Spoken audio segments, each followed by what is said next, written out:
Muchas gracias, muy buenas noches a todas. Eh, Les pediría, en la medida de lo posible, si pueden abrir sus cámaras, ¿no? Siempre para mí me es muy grato ver las caras, ¿no? De todos los participantes.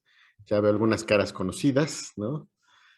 Algunos nombres que claramente recuerdo y seguramente algunas de ustedes ya nos han acompañado en alguna de las pláticas anteriores.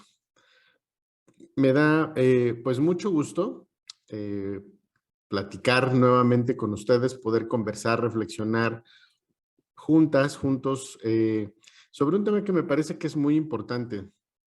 Yo creo que el mundo emocional es algo que hoy tiene una relevancia como tal vez nunca antes lo había tenido, porque hoy quizás, como nunca antes, se están empezando a entender el impacto de las emociones, no solamente desde el terreno neurofisiológico, sino el impacto que tienen en nuestros procesos formativos. Algo que no puedo dejar de ver casi siempre en todos estos grupos y en la mayoría de los grupos en los que incluso me formo yo también como profesional, es que con enorme frecuencia veo ausencia de hombres. Siempre son las mujeres las que están cuestionando, trabajando interiormente, reflexionando sobre estas cosas, ¿no? Y a veces creo que justo a los hombres es a los que nos surge más un trabajo más reflexivo sobre el tema del mundo emocional, ¿no? Porque justo sí creo que en términos sociales, especialmente por los sistemas educativos que recibimos, los hombres somos los que nos encontramos más desconectados de la experiencia emocional. Eh, y entonces, yo creo que la plática de hoy ayuda, por lo menos esa es mi intención, a que podamos reflexionar juntos, juntas, cuáles son como algunos de los aspectos de profunda importancia en cuanto a hacernos conscientes de las experiencias emocionales que nos acompañan todos los días. Algo muy interesante de darnos cuenta es que no hay un momento del día que no sintamos alguna emoción. Así como casi no hay ningún momento del día en que no tengamos algún pensamiento, porque la mente justamente una de sus funciones es esa, pensar. Y entonces, no solo cuando estamos despiertos, incluso cuando estamos dormidos, nuestro cerebro utiliza el lenguaje onírico, el lenguaje de los sueños, ¿no? Y sigue trabajando de otra forma, pero seguimos pensando, ¿no? Por así decirlo. No descansa en este sentido nuestro cerebro y todo nuestro aparato psíquico, pero tampoco nuestra estructura emocional. Solo es que no nos damos cuenta y eso es muy interesante. Tenemos tan invisibilizado y le ponemos tan poca atención a las emociones que no nos damos cuenta a lo largo del día por cuántas emociones atravesamos, ¿no? Fíjense, si hacen un pequeño recuento, así nada más como de contarse mentalmente desde la mañana que se levantaron hasta ahorita, así en un pensamiento rápido, ¿cuáles emociones pueden identificar a lo largo de su día? Por ejemplo, yo puedo pensar que cuando me levanté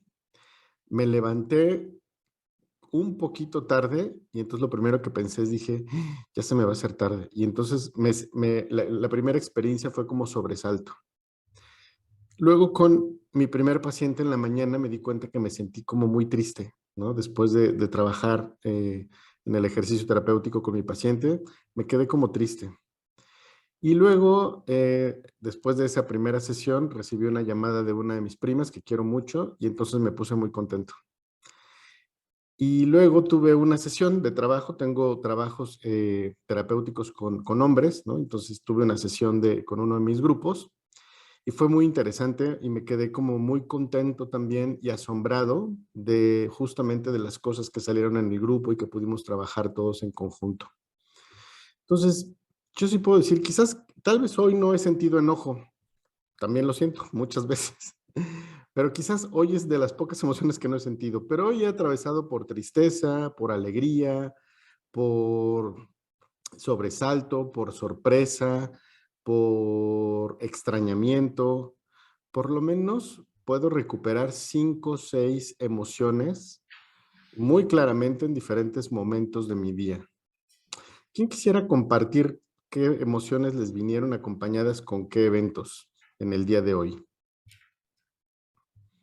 Quien quiera puede abrir su micrófono y compartirnos.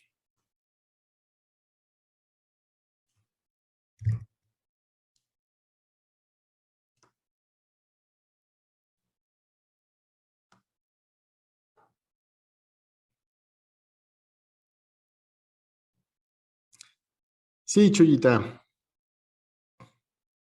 Nada más hay que abrir el micrófono porque está apagado el micrófono. A ver, ¿dónde está?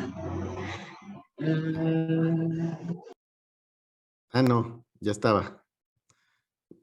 No, ya estaba y lo apagó otra vez. Sí, entonces deja de Ahí, revisar. ahí ¿Ya ya, está? ya Muy está. bien. Ahorita que usted está hablando de las emociones, yo también tuve una emoción. Yo soy maestra. Con los alumnos de tercero año A, les di mucha confianza y ellos abusaron de mí. Ahora que entré a clase con ellos, no los podía controlar, ¿sí o no? Entonces tuve que sacar a los que me estaban dando lata. Saqué a 5. Entonces me quedé con los otros, quería controlarme porque me sentía muy estresada. Dije, no me quiero enojar. Entonces dije, ¿qué hago? Y que hago un test. Y que digo, a ver, vamos a hacer estas preguntas. Y ya le empecé a decir ahí, ¿tú qué opinas de un hijo no deseado? Empecé. ¿Tú qué opinas de la paternidad de un padre? Así empecé. Luego cuando llegué a otro le digo yo, ¿tú qué opinas de la maestra Chuyita? Ella te está dando las clases, creo que merece respeto. Dime en qué te he fallado. De varios test que les dije, me controlé y los 5 los saqué afuera. Allá estaban afuera. Entonces terminaron el test y ya estaba bien relajado yo. Le dije, ahora vamos a compartir todo lo que han puesto. Y ya me estaban diciendo. Entonces ya cuando llegaron a mí, le digo, ahora díganme de mí. Díganme en qué he fallado. Y ya me dijeron, usted no ha fallado. Nosotros somos los que hemos fallado. Le hemos faltado al respeto. Usted siempre ha venido a darnos todo el tema bien y se preocupa por nosotros. Creo que nosotros no nos han educado bien. Ya con todo eso me sentí tan bien. Y ya mañana voy a citar a esos papás de los 5 que me han dado problemas en otras sesiones para hablar qué es lo que está pasando, ¿verdad? Y Entonces luego pasó me fui por a la la emoción. ciudad hoy y ya me fui relajada, fui a hacer otras actividades y estaba pensando. Ya le dije esa emoción muy fuerte, pero Dios sabe por qué la pone y me tranquilicé y me sentí contenta. Entonces se pasó por lo menos por estrés, por sorpresa y después por tranquilidad. Por lo menos son 3 emociones o estados emocionales que claramente Sí. puedo identificar.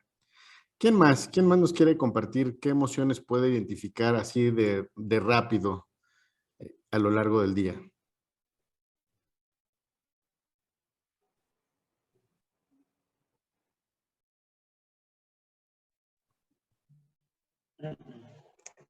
Quiero verlos.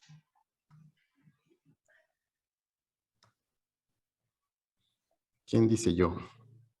Sí, Virgelia, por favor.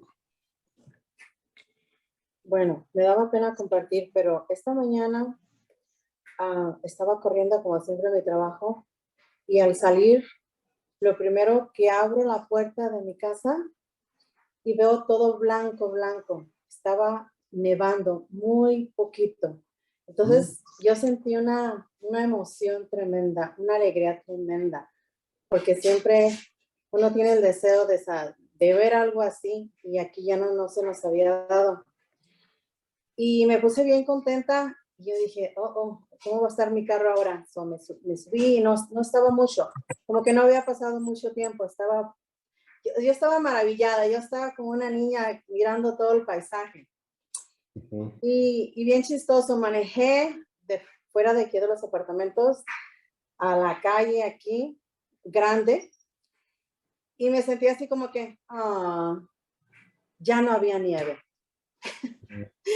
Yo quería que hubiera más nieve. Yo pensé que iba a haber mucha nieve, pero yo pienso apenas había empezado. Pero en esta área bien chistoso, bien nevado, bien hermoso. Yo me sentí, wow, era una experiencia muy, muy hermosa. Ya cuando salí a la calle grande, no, sí había nevado, pero no tanto. Fueron dos emociones muy rápido que me elevaron y después, ya no hay nieve. Fíjate, ¿cómo nombrarías, cuál es la emoción que expresas con ese Ya no hay nieve. Como que desilusionada, yo pensé que iba a haber más nieve. Desilusión, ¿no? Exacto. Y entonces, fíjense, podemos pasar por 3, 4 emociones muy rápidamente. Y en realidad todo el tiempo estamos atravesando por diferentes emociones, solo que no prestamos atención. Fíjate, si sigo un poquito con tu ejemplo, Virgelia, si te pregunto cuando saliste y viste primero la nieve y fue como esta sorpresa, ¿dónde sientes la sorpresa en el cuerpo? Yo en todo mi ser. Yo relajada, feliz, emocionada. Fue una experiencia muy hermosa porque siempre me ha gustado ver la nieve caer. Tengo muchos recuerdos de experiencias que tuvimos. Y de vez en cuando soñé alguna vez en vivir en un lugar así. Francisco, están temblando. Entrega los De boletos, vivir por favor. esa experiencia, de estar bajo la nieve y eso. Pero fue una experiencia muy, muy hermosa que no la puedo explicar, pero es algo, yo toda me relajé, fue algo bien hermoso, me desestresó, me quitó muchas cosas, mi mente se limpió, se puede decir de alguna manera, y se llenó de mucho gozo, de mucha alegría, de mucha, no sé cómo decir la palabra, pero me sentí emocionadamente feliz, toda completa, no sé cómo decirlo. Y fíjate, ese es como el resultado, te sentiste como muy plena, muy contenta. Así Pero en es. la sorpresa, cuando te sorprendiste por esos primeros instantes, ¿logras recordar alguna sensación en particular en el cuerpo? Tranquilidad, como paz, fue muy relajante, muy relajante. Y yo traía un suétercito, pues tranquilo. Y lo más chistoso es que yo sí me acuerdo que al cerrar la puerta dije, no hace tanto frío, no hace tanto frío, porque en realidad cuando empieza a nevar no hace tanto frío. Si neva mucho, después es que viene el frío. Pero cuando está nevando, no sé, fue una experiencia muy, muy relajante, diría yo. Mucha paz.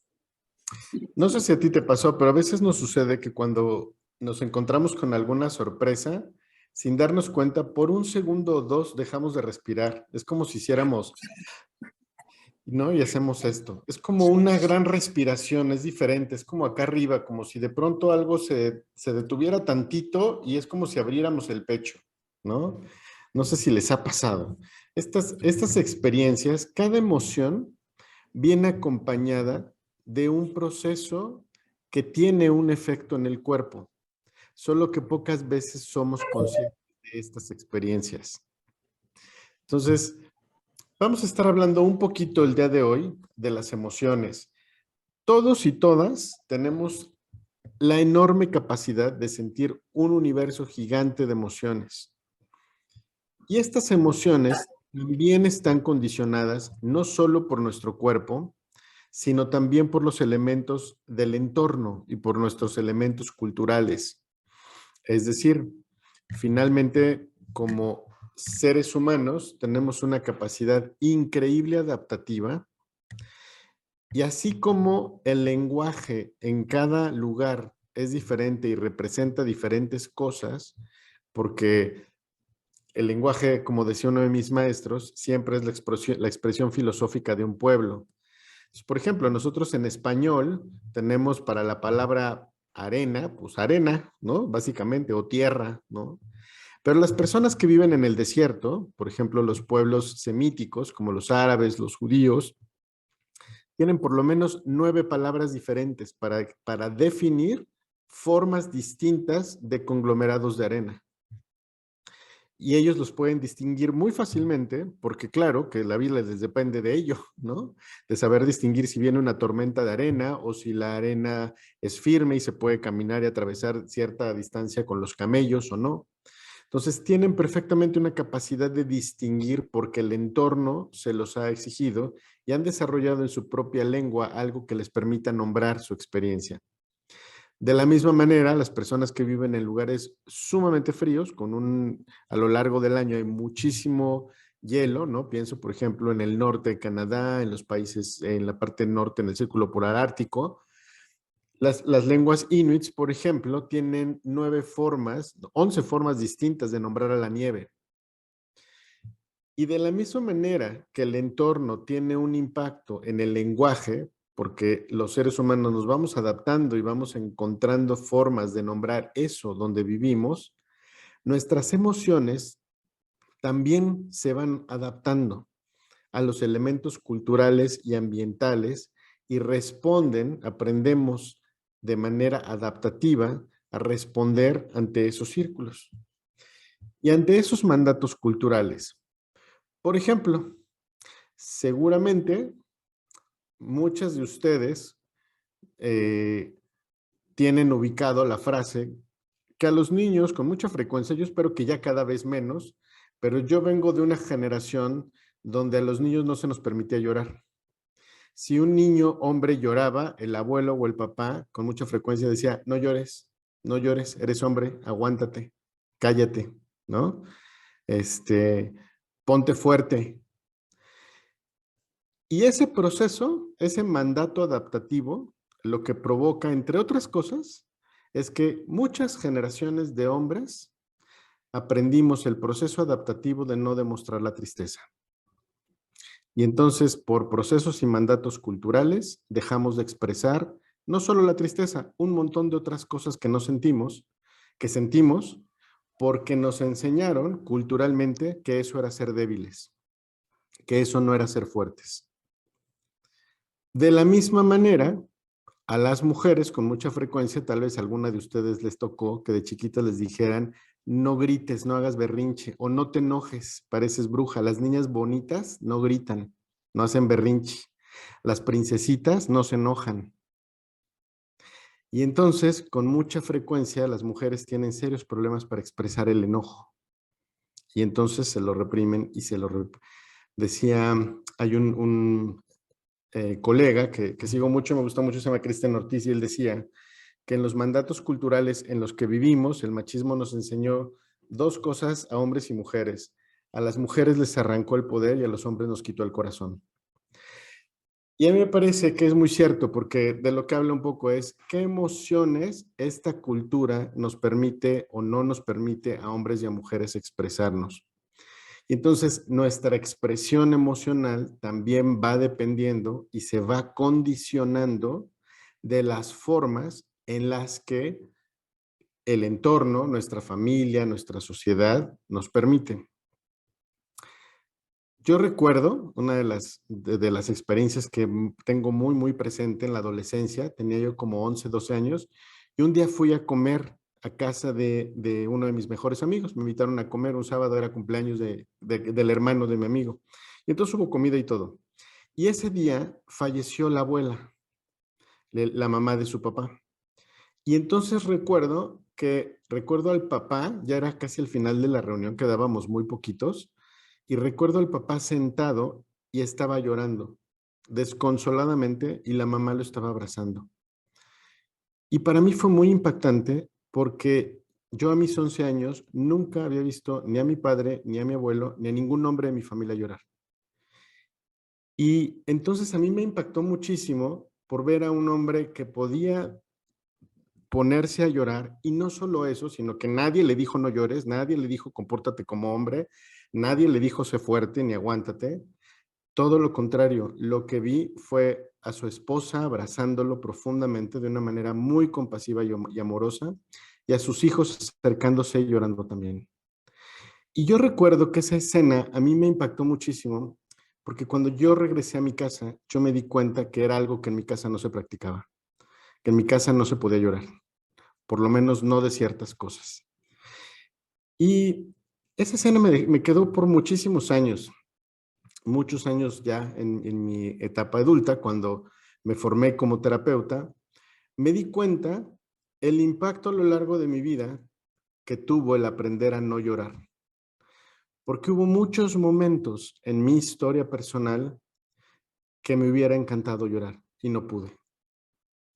Y entonces, en mi propia formación, en algún momento me dije, tengo que aprender a recuperar mi estructura emocional y ser capaz de expresar en los momentos que necesite las emociones que necesite. Y a partir de ahí también empezó una búsqueda como personal de entender cuáles son las formas en las que aprendemos emociones y cómo se comunican. Ya más grande empecé como a entender un poco cuáles eran las dinámicas de mi papá y de mamá en casa, qué cosas se comunicaban, qué cosas no se comunicaban, qué cosas se permitían. Por ejemplo, otra de las cosas es que el enojo estaba muy controlado en casa. Es decir, mi mamá y mi papá podían poner cara de furia los dos, pero en vez de poder expresar un diálogo y decir estoy enojado o estoy enojada, hacían cara así como de si se lo tragaran y entonces se hacían la ley del hielo por 3 o 4 días, ¿no? Y entonces, estas cosas que yo fui recordando, decir, esos fueron los patrones emocionales que yo aprendí. Y entonces, claro, aunque no estaba explícitamente dicho, no te puedes enojar, lo que en mi familia pasaba es que el enojo también tampoco se expresaba, ¿no? Al igual que la tristeza, ¿no? La tristeza sí estaba explícitamente prohibida expresarla a los hombres. Somos 3 hermanos, 3 hombres. O sea, los 3 estaba como no. Pero el enojo, aunque no había una orden o un mandato explícito de no se pueden enojar, ¿no? Había claramente un modelo de que cuando se enojaba uno, pues se lo tragaba y se daba la vuelta y se iba. Y así es como había que actuar ante el enojo. Y entonces, si pensamos en diferentes emociones, como la tristeza, el enojo, el afecto, la decepción, muchas de estas emociones que son reguladoras de nuestras experiencias se van desregulando y por irse desregulando hacen que nuestra forma de vincularnos con los demás también se vaya desregulando.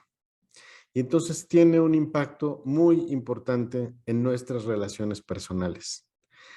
Hacer conciencia de cuáles son las emociones que yo con más frecuencia siento, que yo con más frecuencia puedo experimentar, me permite tener como un pequeño catálogo de cuáles son con las que yo me estoy mucho más familiarizado, no solo en sentirlas, sino en expresarlas también y ver cuál es el efecto en el cuerpo.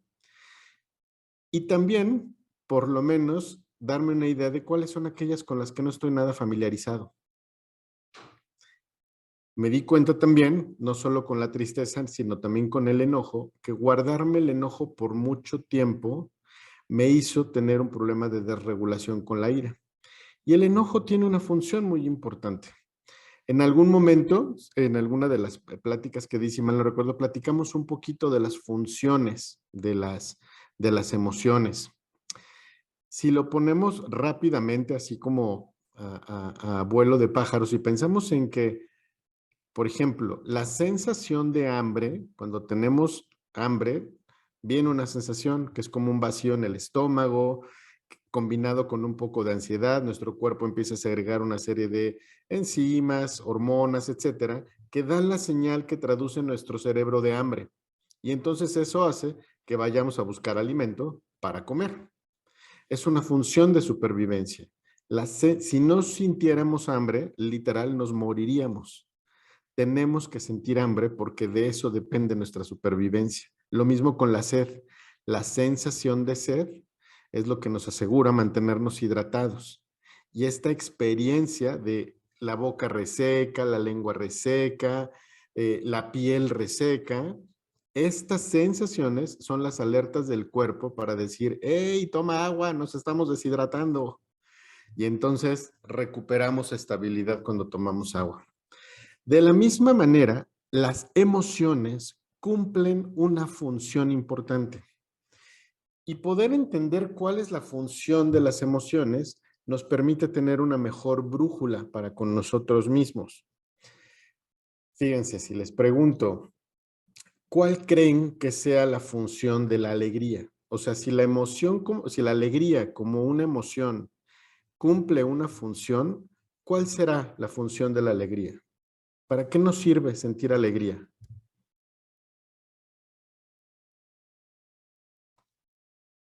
Quien quiera puede abrir su micrófono y proponer algo. ¿Para qué creen que nos sirva la alegría?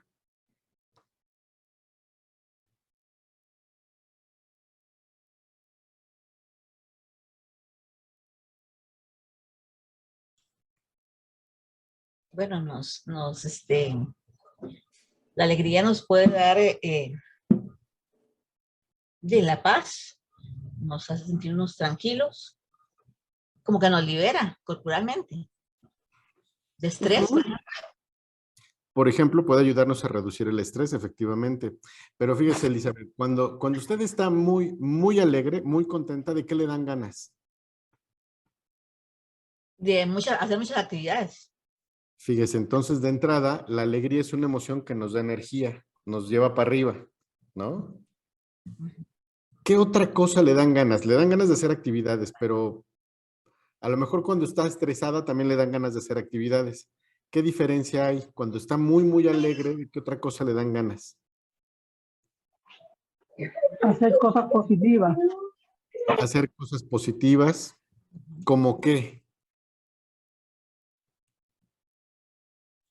Bueno, para mí es compartir más con las demás personas. Exacto. Compartir. La alegría es la emoción que podemos decir que es el motor de la vida.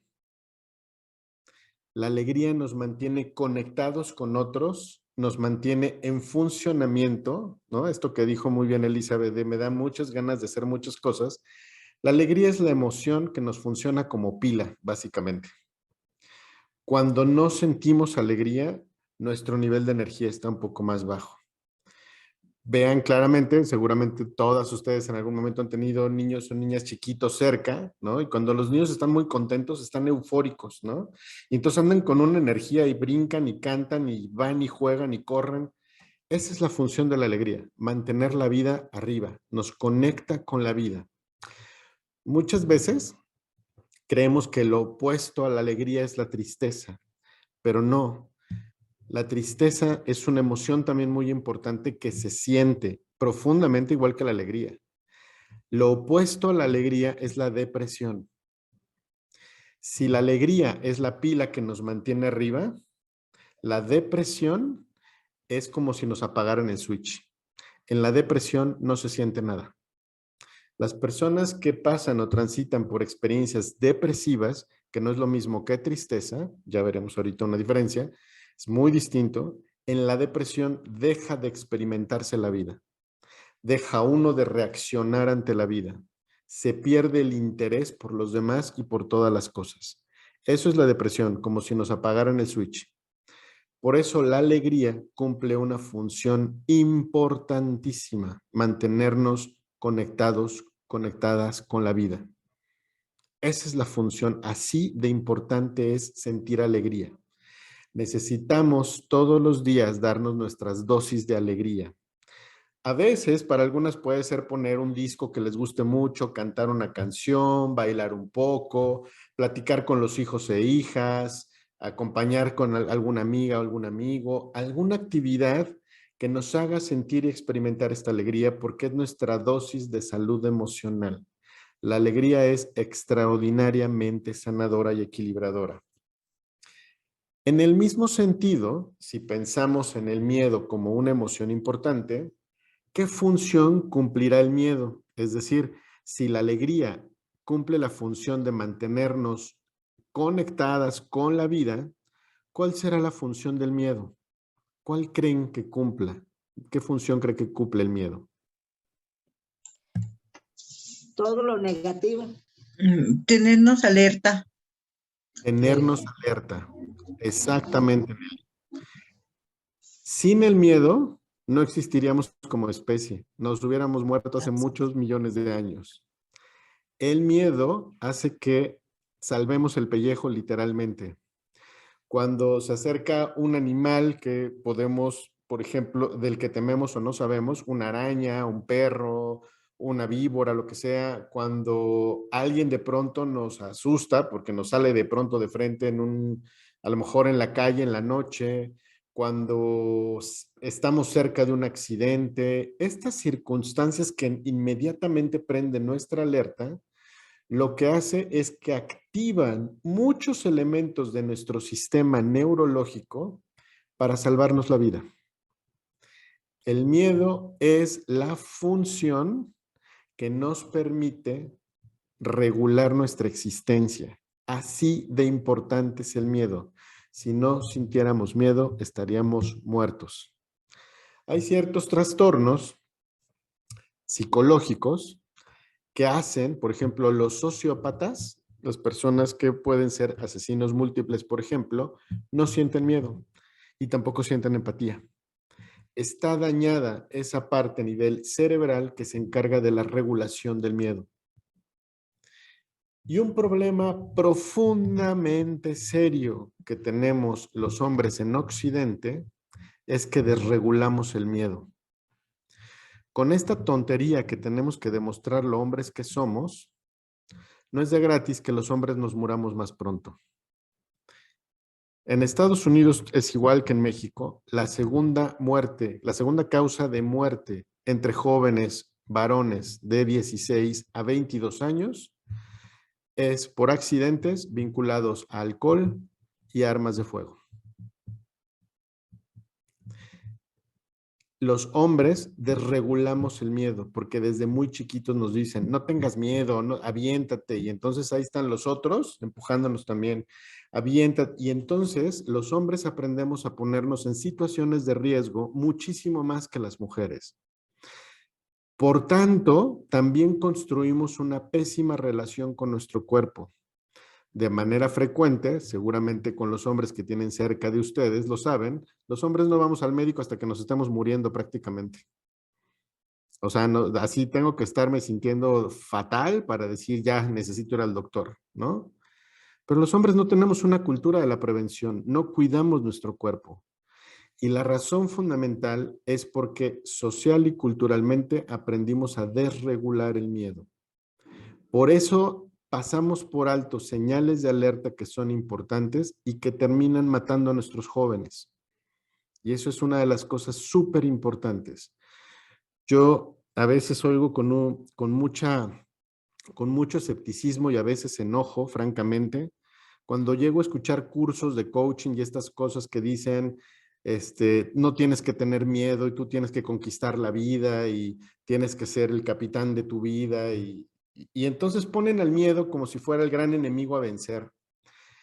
Y entonces los hombres con frecuencia experimentan una gran culpa por sentir miedo, ¿no? Como si algo malo estuviera en nosotros por sentir miedo. Y se nos olvida que el miedo es la emoción que nos salva la vida literalmente. Si alguna de ustedes ha estado en una situación peligrosa, como un terremoto, por ejemplo, o un maremoto, o una situación ante alguna catástrofe natural o un incendio, es el miedo la emoción que dispara un montón de hormonas para hacernos huir y ponernos a salvo. Si no sintiéramos miedo, estaríamos muertas todas y todos en este momento. Así de fundamental es el miedo. Por eso es muy importante que cuando estamos educando niños y niñas chiquitos, chiquitas, no les digamos no tengas miedo. Más bien hay que preguntarles ¿qué te da miedo? ¿Por qué te da miedo? Y enseñarles a ver cómo el miedo efectivamente los está cuidando y las está cuidando. Porque desde muy chiquitos desregulamos conductas que en la adolescencia terminan, sobre todo para los hombres, convirtiéndose en conductas de alto riesgo. Drogas, manejo de armas, alcohol, una pésima vinculación con su propio cuerpo y una muy mala cultura del autocuidado. Entonces, así de fundamental es el miedo. ¿Cuál será la función del afecto? Ser afectuosos, amorosas, ¿Cuál será la función? ¿Para qué nos sirve el amor, el cariño, el afecto?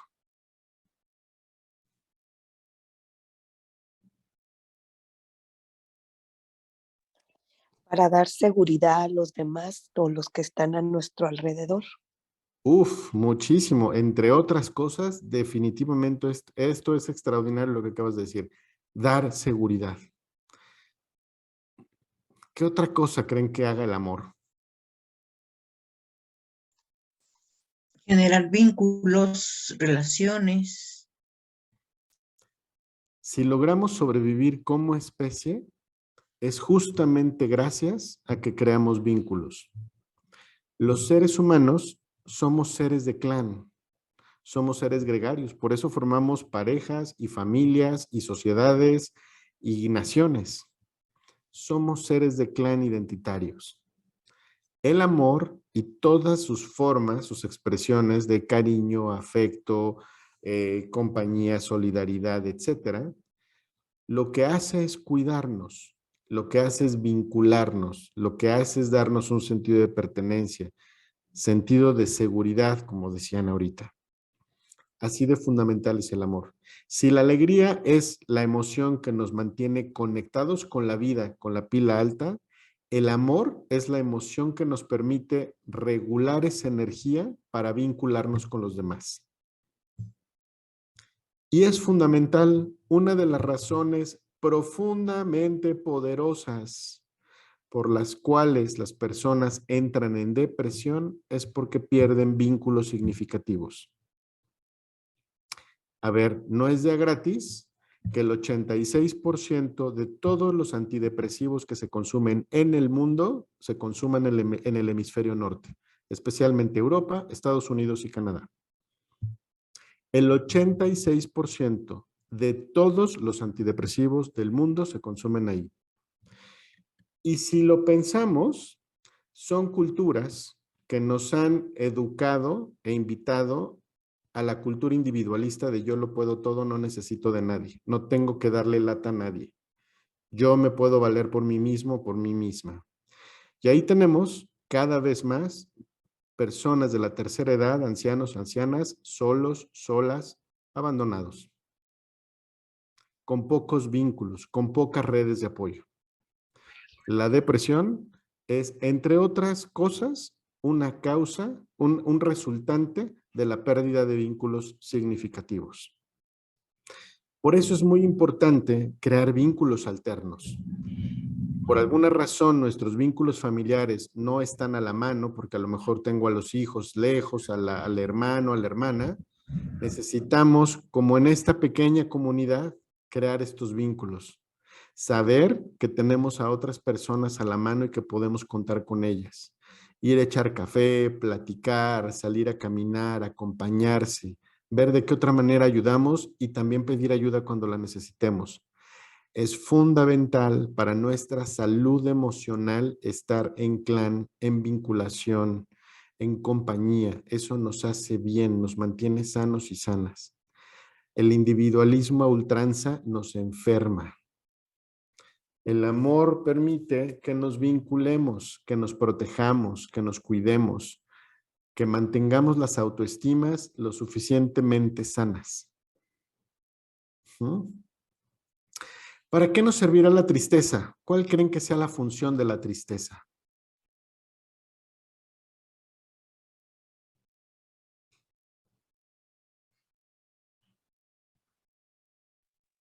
Piénsenlo Para de esta. desahogarnos, ¿Para para qué? desahogarnos. Desahogarnos, pero a lo mejor el enojo también hace que nos desahoguemos. ¿Para desahogarnos de qué, Chuyita?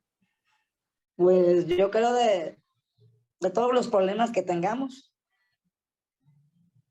No, Puede ser. porque Puede a ser. veces es bueno llorar cuando tienes un problema. Dice, te desahogas todo el alma y todo, desechas ahí para poder seguir adelante. El llanto está vinculado también, no solo con la tristeza, pero también con la tristeza, porque claro que podemos llorar de enojo, ¿no? De coraje, de frustración, de impotencia, incluso de alegría y de amor también podemos llorar. Pero fíjense, cuando están muy, muy tristes, cuando han tenido una pérdida importante y están muy tristes, ¿de qué les dan ganas? Además de llorar, ¿de qué les dan ganas? Compañía. Hay una necesidad de compañía importante. ¿Qué otra cosa?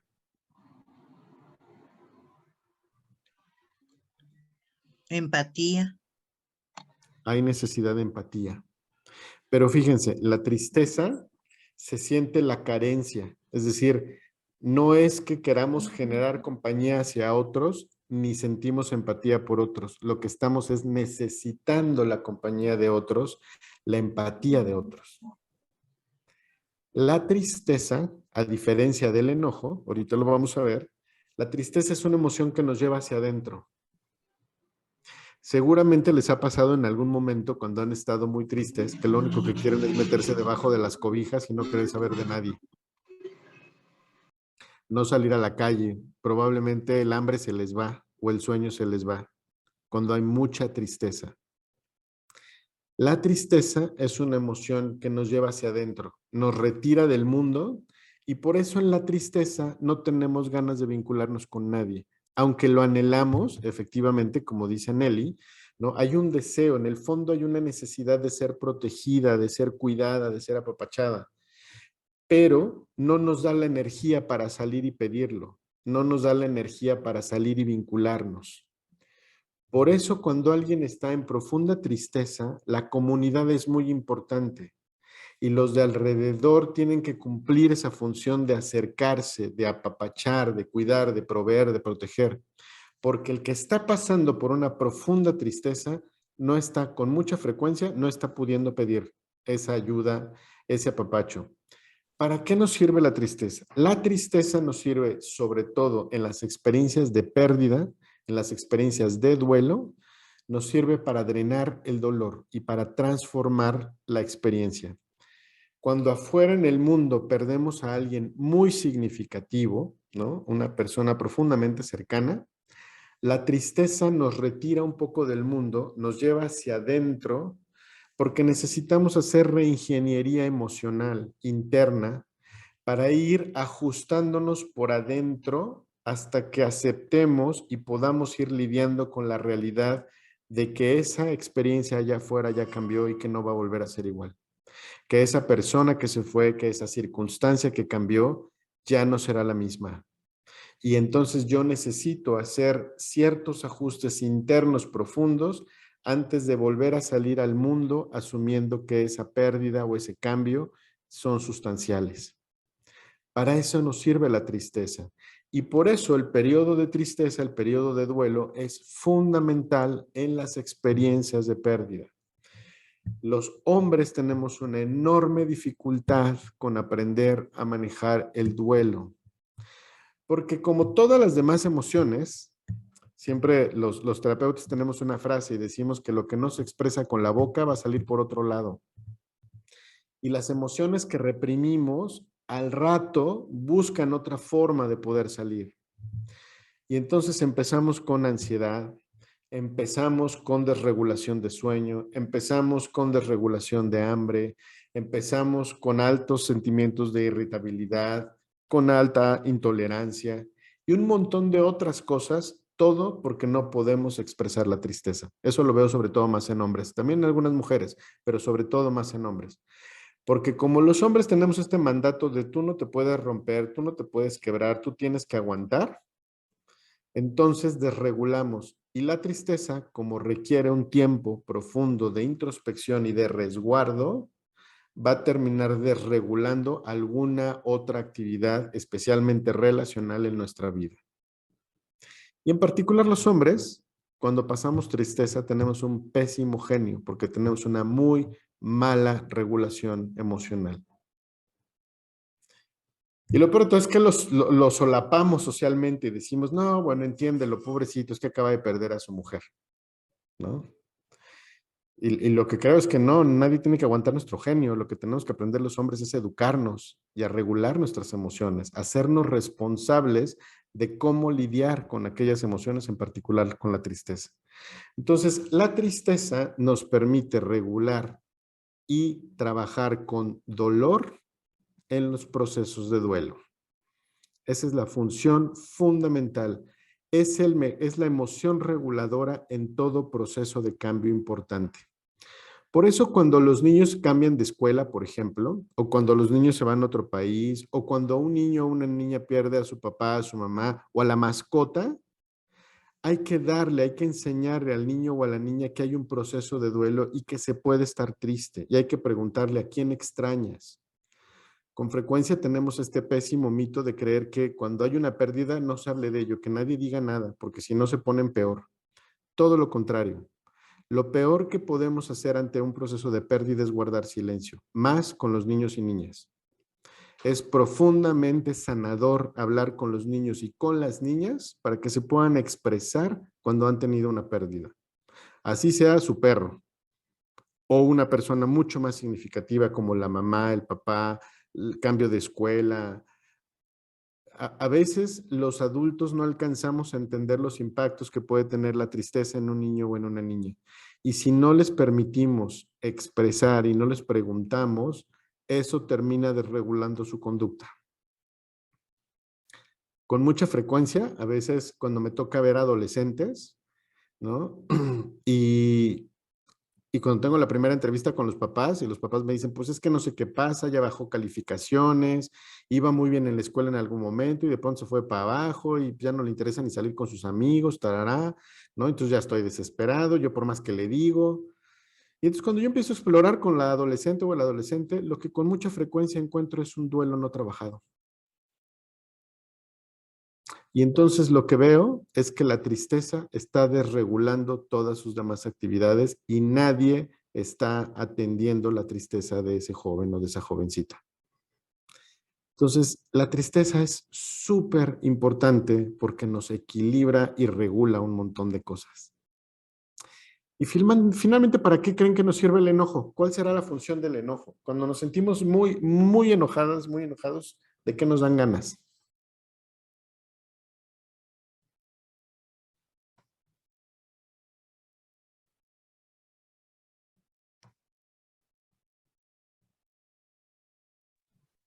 De llorar, ¿De qué, perdón? de llorar.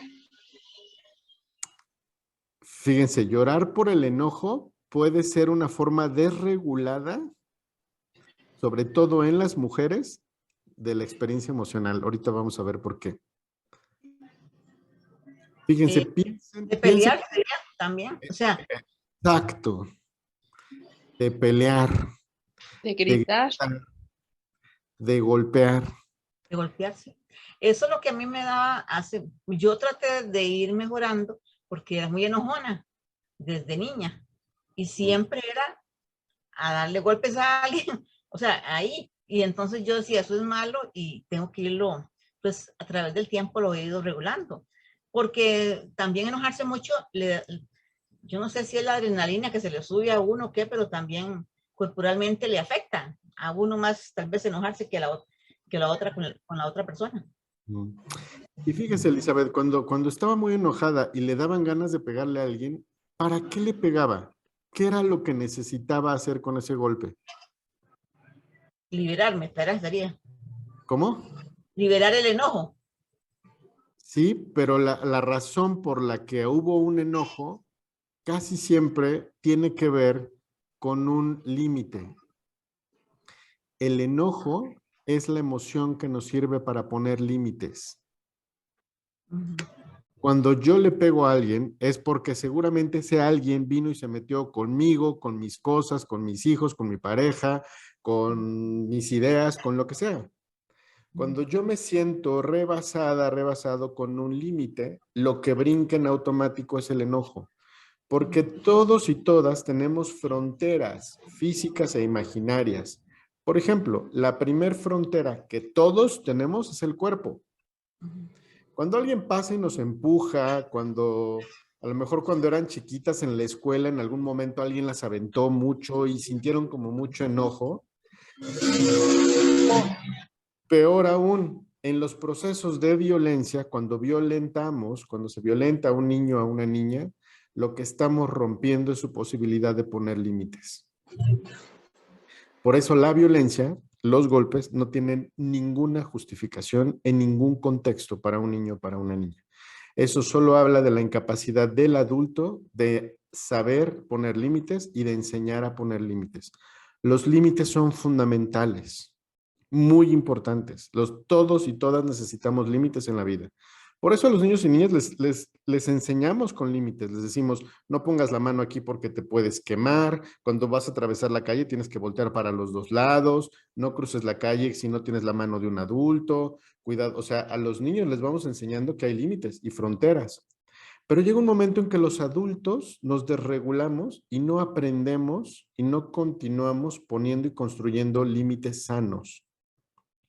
Los límites son una función del amor. No hay amor sin límites, eso no existe. Eso termina desregulando conductas altamente peligrosas. El amor cuida.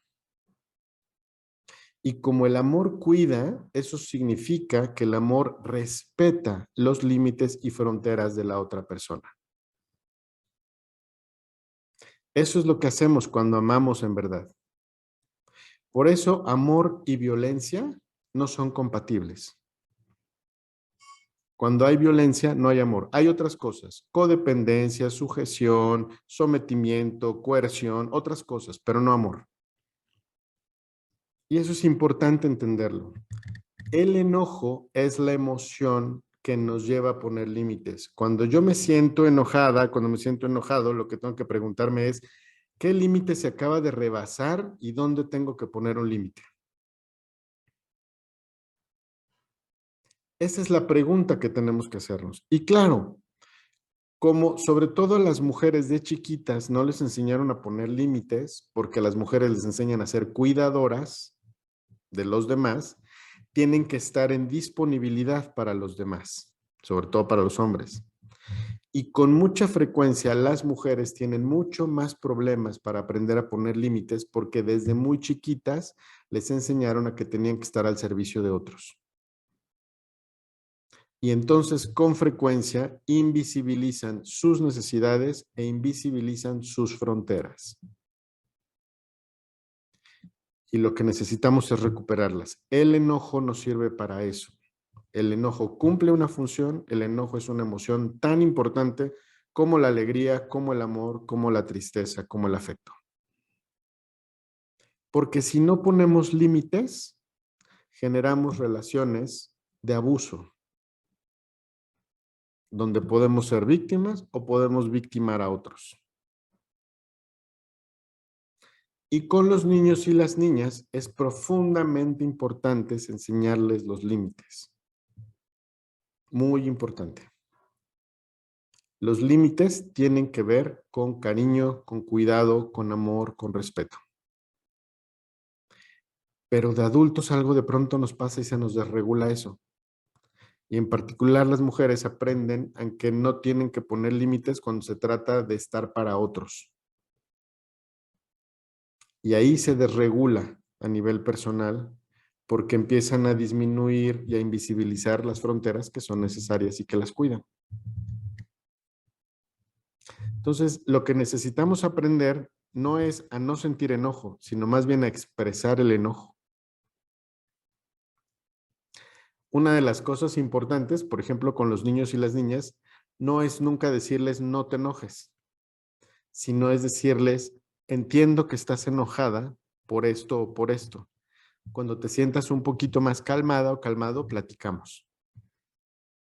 Es decir, no reprimo el enojo, no reprendo el enojo. Solo le enseño a que hay formas de expresar el enojo. Y entonces, cuando un niño o una niña crece con límites adecuados, es capaz en la escuela de decirle a su compañerito o a su compañerita, no, eso no me gusta. O no, no me molestes así porque me hace sentir mal. Un niño o una niña sabe poner un límite cuando en casa le enseñaron a poner límites. Y como adultos, de pronto se nos olvida poner límites sanos. Con mucha frecuencia en la experiencia de pareja. No le decimos a la pareja, esto que haces me hace sentir mal, esto que haces no me hace sentir invisibilizada, no atendida, no escuchada, etc. Los límites son importantes para mantener relaciones sanas y funcionales. ¿Sí? Vamos hasta aquí. Entonces el enojo que uno siente es para uno mismo ponerse los límites. O a otros, Elizabeth. Por ejemplo, yo me acuerdo cuando estaba adolescente, mi hermano y yo nos llevamos 2 años, pero cuando estábamos adolescentes, estábamos como del mismo vuelo. Y entonces a mí me daba muchísimo coraje que si el viernes yo tenía una fiesta, iba a salir, que mi hermano llegara y agarrara mi camisa que ya estaba planchada porque yo ya la había planchado. Y se iba. Y yo me quedaba, bueno, rechinando de coraje, ¿no? Y claro, lo que me pasó es que alguien vino y rebasó una frontera, un límite mío sin mi permiso y se fue. Claro que eso me hizo enojar muchísimo, ¿no? Entonces, el enojo es un aviso siempre, siempre de que se rebasó una frontera. Entonces, cuando sentimos enojo, lo que necesitamos preguntarnos es, ¿qué frontera se rebasó aquí? ¿Qué límite se rebasó aquí que no pude ponerlo? Esa es la pregunta que necesitamos hacernos cuando sentimos enojo. ¿Qué frontera no alcancé a poner? ¿Qué límite no alcancé a establecer? Que me quedé con el enojo. Y cuando lo identifico, hay que ir a ponerlo. Hay que decir, hace rato no te lo pude decir o ayer no te lo pude decir porque no lo identifiqué, pero ya me di cuenta que me enojé porque me sentí tas. Y entonces pongo un límite, ¿no? Y hay formas asertivas de poner límites. Pero lo que no podemos es enseñarles a los niños o a las niñas a reprimir el enojo. Lo que necesitamos enseñarles es que hay formas válidas de mostrar el enojo. Y esos son los límites asertivos. Una de las cosas por las que estamos, experiencias por las que estamos profundamente preocupados, yo creo que todos los terapeutas en general y padres de familia y demás, es el incremento en el abuso sexual infantil. Es terrible. Pero una de las maneras que podemos perfectamente proteger a nuestros hijos e hijas es enseñarles límites y enseñarles a que pueden tener límites con sus cuerpos y que nadie, absolutamente nadie, puede tocar sus cuerpos. Cuando a mí me toca dar talleres de sexualidad para papás y talleres de sexualidad con niños, tengo una colega, por ejemplo, que da unos talleres maravillosos de sexualidad para niños chiquitos. Lo primero que les enseña es decir, tu cuerpo es tuyo, nadie lo puede tocar. Nadie. Y entonces se enseña con otro lenguaje, con los niños chiquitos, las partes privadas, las partes secretas, las partes que me permiten contactar con los demás, como las manos, los abrazos, los apapachos, etc. Pero esas son las formas en las que las niñas y niños aprenden a poner límites y aprenden a denunciar temprano cuando hay un rebase de esos límites. Entonces, los límites nos salvan, los límites nos cuidan, los límites visibilizan lo que es importante para nosotros y para nosotras. Lo que tenemos que aprender con el enojo es a que cuando un límite no lo puse, tengo que aprender a establecerlo. Tengo que aprender a decir, no me gusta esta forma en la que me hablas. Esta manera en la que me tratas me hace sentir así, así y así. En esta forma yo me siento disminuida, invisibilizado, maltratado, etc. Eso es poner límites. Lo que hacemos es traducir la energía del enojo en palabras, respaldando nuestros sentimientos. Y ahí aprendemos de manera asertiva a poner límites. Y claro, hay veces en que los límites los tenemos que poner muy contundentemente, ¿no? Ante una situación de abuso o de maltrato, por ejemplo, en la calle, ¿no? Tenemos que defendernos, tenemos que ser muy contundentes. Puedo aprender a no golpear. Incluso si es la última defensa y la última recurrencia, lo tengo que utilizar si en eso va mi vida de por medio. Pero el enojo no sirve para eso. El enojo cuida nuestras fronteras, cuida nuestros límites. ¿Sí? ¿Tiene sentido esto? Sí, más que todo en los trabajos. Mm, Cuánto yo le digo a usted que yo era muy enojona porque sí, tenía que defender mucho entonces mis límites, o sea, los que ya habían rebasado los límites. Y se da mucho en muchísimas instituciones con los empleados, porque creen que uno tiene que soportar. A mí así me es. pasó una experiencia con un jefe que yo tenía, abusivo y necio. Entonces tuve que hacerle una nota escrita y que si volvía a hacer lo que él estaba haciendo, lo iba a denunciar. Mm, Entonces, santo remedio, pero me costó. eso es poner un límite. Porque él, digamos, era como muy sutil, agredía sutilmente, era como, sí, era Mm, un agresor, pero muy sutil, no sé cómo le explico, y él quería, entonces puse eso y fue fenomenal. Pero sí, hay que, y eso le pasa a muchísimas personas. Ahora, por ejemplo, no sé si allá en México se da, pero aquí en Costa Rica ya a nivel de educación se ha estado dando mucho las peleas en los colegios, los estudiantes, mujeres contra mujeres y ya los golpes, ¿verdad? Y los hombres. No sabemos por qué es que ha aumentado, pero ya es un tema de primer orden aquí en lo que es la educación pública, porque se está dando mucho. Entonces quiere decir que esos jóvenes, más que todo en los jóvenes, se ha dado por que no les han puesto límites de no agredir a la otra persona o que más bien han sido agredidos, tal vez en la casa. ese es el tema, Elizabeth. Fíjense. Algo que creo que la psicología humanista ha cambiado muchísimo es entender el enfoque que no somos porque somos de gratis.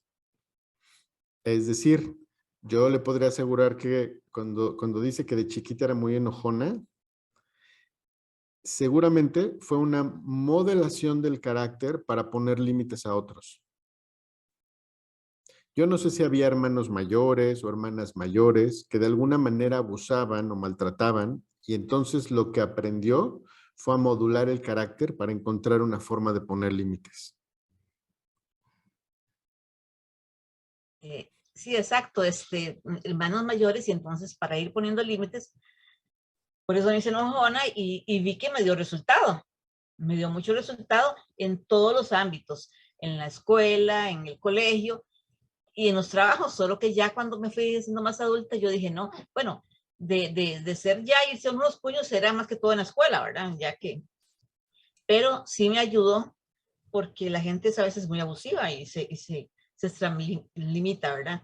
Y entonces eso me preparó a mí, pero también yo me preparé, me auto fui preparando a tener mis propios límites, a tratar de no enojarme, porque de nada me servía estarme enojando, porque a veces no cambian las cosas. Ejemplo, ¿por qué yo me podía enojar en un trabajo? Porque yo necesitaba salir temprano, ya tenía familia, y los compañeros se atrasaban, eso que ya no existe ahora, pero muchas veces se atrasaban a la hora de salir porque significaba que si se quedaban trabajando más, le iban a tener un pago de extras. Mm. Entonces venía una situación en cadena, porque yo tenía que quedarme por una persona que sí no le importaba salir tarde, porque porque lo que quería era ganar dinero entonces no consideraba a los otros, ¿verdad? Mm. A veces no era necesariamente, a veces no se podía salir temprano, pero había veces que sí, y uno veía que entonces retrasaban con tal de tener esa opción, y lo retrasaban a uno, entonces por eso yo me enojaba. Ese es un ejemplo, ¿verdad? Claro, y ahí están los límites. Justamente ahí hay una clara experiencia de que alguien más estaba traspasando una frontera y entonces el enojo fue una respuesta natural ante eso. Es decir, no nos hacemos como nos hacemos así de gratis. Así como les decía al principio de la plática, que el lenguaje y nuestra experiencia emocional está vinculada al entorno que nos rodea, pues el entorno que nos rodea influye profundamente en el entorno en que crecimos, ¿no? el entorno que nos fue formando, el entorno en el que trabajamos, el tipo de escuelas que nos tocaron, ¿no? A mí me llamó profundamente la atención, seguramente muchos de ustedes a lo mejor vieron en las noticias en la Ciudad de México hace poquito, hubo un caso de que un chico del salón filmó a otro que le estaba pegando a otro, estaba amenazando con un cuchillo a otro compañero en una escuela de mucho prestigio en la Ciudad de México, en el TEC de Monterrey. Y entonces se viralizó y todo el mundo opinó y dijo que qué violencia, que cómo era posible que dejaran permitieran entrar a un chico con un cuchillo y que estaba loco y que deberían denunciarlo y tarará. Lo que afortunadamente varias compañeras, sobre todo mujeres, tuvieron el valor y la ética de decir es que ese que estaba con un cuchillo llevaba 7 meses siendo violentado por otros 2. Hasta que le colmaron el plato. Claro, no justifica su reacción. Nadie le enseñó a este chico que hay maneras mucho más asertivas de poder expresar el enojo. Pero lo cierto es que este chico había denunciado a sus compañeros y les había dicho a los maestros, me están moleste y moleste y moleste, y nadie le hizo caso. Es decir, su denuncia fue ignorada. Y eso hace que el entorno, el sistema, se convierta también en violentador. ¿Y qué hacemos? Pues nos convertimos en cómplices. Cuando silenciamos eventos de esta injusticia, nos convertimos cómplices. Y de pronto cuando alguien por ahí sale y dispara, grita, golpea, decimos, mira nomás este loco. Pero no nos damos cuenta lo que el entorno fue generando y llevando a una persona a esos límites. Por eso es fundamental aprender a trabajar con el enojo. Y por eso es importante preguntarnos y preguntar si estamos en procesos de educar, por ejemplo, hijos e hijas chiquitos, ver cómo regulamos y cómo les enseñamos a regular el enojo. No a que lo repriman, a que lo regulen. Hay que validar el enojo. El enojo es tan importante como la tristeza, el amor, el cariño, la seguridad. El enojo nos cuida también, pone fronteras. Y si no se rebasan esas fronteras, generamos vulnerabilidades profundas. Vulnerabilidades profundas. Es muy interesante porque Uganda y Sudáfrica, en África son 2 de los países que tuvieron un serio problema en el incremento en abuso sexual y violaciones a jovencitas adolescentes entre el 2010 y el 2016. Y entonces, una de las cosas que hizo el sistema educativo es, pudieron identificar que uno de los factores que hacían que las chicas fueran tan vulnerables es justamente que no les permitían canalizar enojo. Que en la cultura en que ellas vivían tenían que servir y atender al hombre. Y eso las ponía en un estado profundamente vulnerable y en desventaja.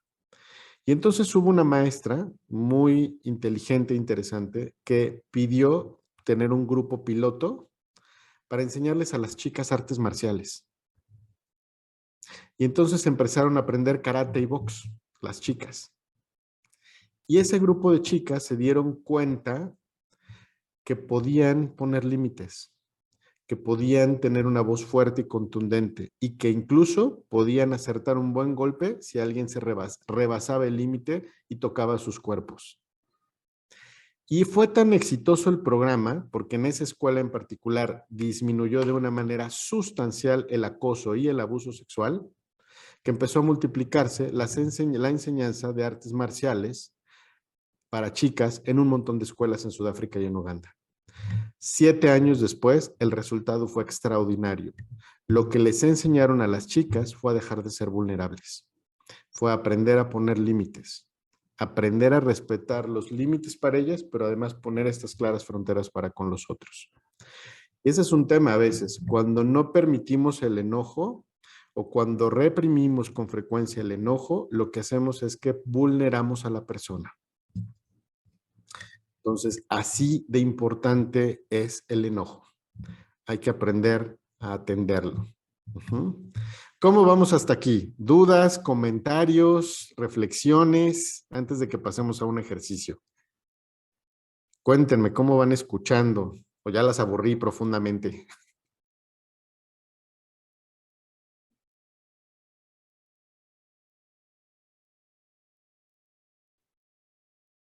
¿Qué van reflexionando? Chuche, Mayela, que ya han estado también acompañándonos en estos grupos, cuéntenos qué piensan, qué reflexionan con esto de las emociones. A mí me gustaría decir que, aunque ya he escuchado varias veces un poquito de esto que usted nos trae ahora, a mí como que me refresca un poquito, ¿cómo lo explico? Sobre todo el enojo, la tristeza y por todas esas situaciones que a veces pasamos, que las emociones que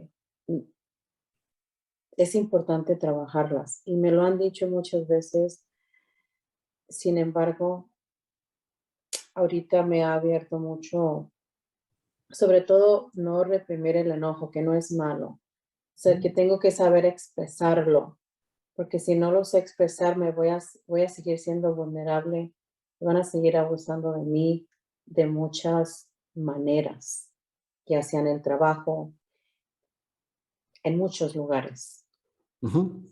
A veces de quien menos lo esperamos, ahí puede haber el abuso, porque como dijo usted, nos enseñaron desde la niñez a servir a los demás. Y como crecimos en esa sociedad, en esa cultura, entonces ahora necesito aprender cómo desaprender eso y aprender lo que es correcto para poder seguir caminando, para poder expresar mi enojo de forma asertiva, buscando la manera correcta de decir, esto no está bien lo que me has hecho. O entonces yo pienso que es algo muy bueno que estoy escuchando de usted. Muchas gracias. Muchas gracias, Virgilia, por compartir esto. Fíjate, me haces pensar, hay una autora que se llama Marina Garcés, que me gusta, ella ha trabajado mucho con los temas de violencia, y ella dice que hay 4 niveles o 4 escalas de la agresión. Es el maltrato, el abuso, el acoso y la violencia. Pero ella dice que las primeras 2, el maltrato y el abuso, están profundamente invisibilizados. Es hasta que pasamos o escalamos a la experiencia del acoso o la violencia, las diferentes formas de violencia, que ya la gente lo ve, lo visibiliza, lo identificamos. Pero no nos damos cuenta que los primeros 2 niveles, que es el maltrato y el abuso, son formas profundamente devastadoras en el mundo emocional. Y eso va teniendo repercusiones muy, muy importantes en la persona. En algún momento dimos un taller de comunicación afectiva y asertiva, y una de las cosas que les enseñaba en esa plática era que hay una fórmula muy sencilla. Una comunicación asertiva es cuando yo comunico lo que siento. Y entonces cambiamos un modelo de comunicación acusativa a un modelo de comunicación asertiva. Por ejemplo, no es lo mismo decir, siempre me gritas de la misma manera. Ahí estoy acusando porque lo único que estoy señalando es lo que el otro hace. Es muy diferente a decir, me siento profundamente triste, violentada, señalada, disminuida, cuando tú me levantas la voz de esa manera. ¿Sí ven la diferencia? En una, yo apunto a lo que la otra persona hace. En la comunicación asertiva, yo revelo lo que yo siento con lo que el otro hace. Y eso es muy eficiente a la hora de establecer límites. Por ejemplo, ¿no? Un caso muy común, cuando las mamás, seguro muchos de ustedes les ha pasado que los hijos tienen el cuarto hecho un tiradero, ¿no? Y ustedes de pronto algunas ya se cansaron dejaron todo arreglado y en 3, 4, 2, 1, pum, otra vez ya los chicos o las chicas pasaron y dejaron otra vez ese tiradero. Y entonces empiezan los gritos, ¿por qué me dejas tus calcetines ahí? ¿Por qué no recoges tus patines? Y ya te dije que ta. Y ahí lo único que utilizamos es la comunicación acusativa. Estoy señalando una y otra vez lo que el otro hace. Pero es muy diferente cuando yo me puedo sentar con la hija o con el hijo y decirle, mira, corazón, yo sé que no te das cuenta, pero yo me siento como si no te importara. Me duele porque yo le dedico un esfuerzo a que esto esté ordenado y lo que me da la impresión es que tú no cuidas lo que yo siento. Esa comunicación tiene un impacto diferente a que si yo le dije, oh, ¿por qué me dejas tus patines si ya te dije 45 veces que los recogieras? ¿Sí? ¿Tiene sentido? Cuando yo revelo lo que yo siento, es profundamente poderoso. ¿Por qué? Porque cuando utilizo el modelo acusativo, cuando una persona se siente acusada, lo primero que va a hacer es defenderse. Y si yo me tengo que defender, ya no hay diálogo, yo ya no escucho. Yo solamente tengo que elaborar mis razones para defenderme. En cambio, cuando la persona que está frente a mí me está revelando lo que siente, yo no tengo que defenderme de nada. Con frecuencia la respuesta es sorpresa, es de, yo no pensé que te sintieras así, mamá, o yo no pensé que esto te afectara, papá. Y ya hay un cambio, porque no estoy acusando, sino revelando lo que yo siento. Pero entonces, la fórmula asertiva viene acompañada. Paso número 1, revelo lo que siento. Paso número 2, hago una petición concreta y aquí es donde viene la colocación de límites. Por ejemplo, corazón, cuando tú dejas tu tiradero, me da la impresión, yo me siento como si no importara mi esfuerzo y mi trabajo. Te voy a pedir que la siguiente vez que tú tires algo, recuerdes cómo me siento yo y que puedas hacerte caso del orden de tu cuarto. Por ejemplo, con los hijos, ¿no? Con la pareja, cada vez que tú me gritas, yo lo que siento es una profunda tristeza. Me siento devaluada, no me siento apreciada. Te voy a pedir que la siguiente vez que estés enojado no me hables así. Y que cuando estés listo para hablar, podamos hablar sin levantar la voz. Y ahí estamos poniendo un límite muy asertivo. O, si tú levantas la voz, yo me voy a dar la vuelta y me voy a ir. Porque así no me gusta platicar. Me siento profundamente mal. Entonces, cuando yo revelo lo que siento, lo que pongo claramente es todo mi estar. Y entonces pongo un límite. Y ahí es cuando aprendemos la manera asertiva de poner límites. ¿Sí? ¿Les hace sentido? Entonces, el enojo es una emoción a la que le hemos tenido mucho miedo y es una emoción que nos han castigado mucho, sobre todo a las mujeres. A los hombres es casi la única emoción que nos aplauden. Es decir, como a los hombres nos enseñaron a reprimir casi todas las demás emociones, el cariño, la ternura, el agradecimiento, la fragilidad, la necesidad de otros, como casi todas esas nos las reprimieron, casi la única que nos permiten es el enojo. Y por eso a los hombres nos aplauden la violencia, lo cual no está padre porque nos enseña justamente lo desregulado que tenemos socialmente una emoción como el enojo. Porque el enojo es una emoción poderosa, tiene alta energía. Por eso puede terminar fácilmente en violencia, cuando no aprendemos a hacer un uso, conexión, reconocimiento y expresión adecuada del enojo. A mí no me deja de sorprender que socialmente podamos escandalizarnos con dos hombres que se besan en la calle, pero no nos asombra si vemos a dos hombres golpeándose en la calle. Y perdón, pero en términos de impacto, es muchísimo más dañino los golpes que un beso. Digan lo que me digan. Sea la cultura la que sea. Un besito no le hace daño a nadie, sobre todo cuando es consensuado. Pero los golpes y la violencia no solo maltratan a otros, sino se convierte en un modelo donde otros lo reproducen, especialmente niños y adolescentes. Y eso me parece profundamente más dañino en términos sociales. Pero los hombres tenemos muy permitida la violencia, las formas de expresar la violencia.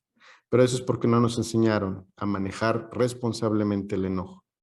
Entonces es poderoso, el enojo es poderoso.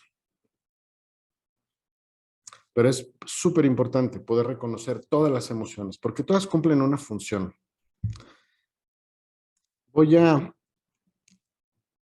¿Me da permiso de compartir pantalla, padre, tantito para mostrarles un poquito un par de diapositivas? Listo. Antes a un ejercicio rápido. A ver, déjenme nada más. Tu.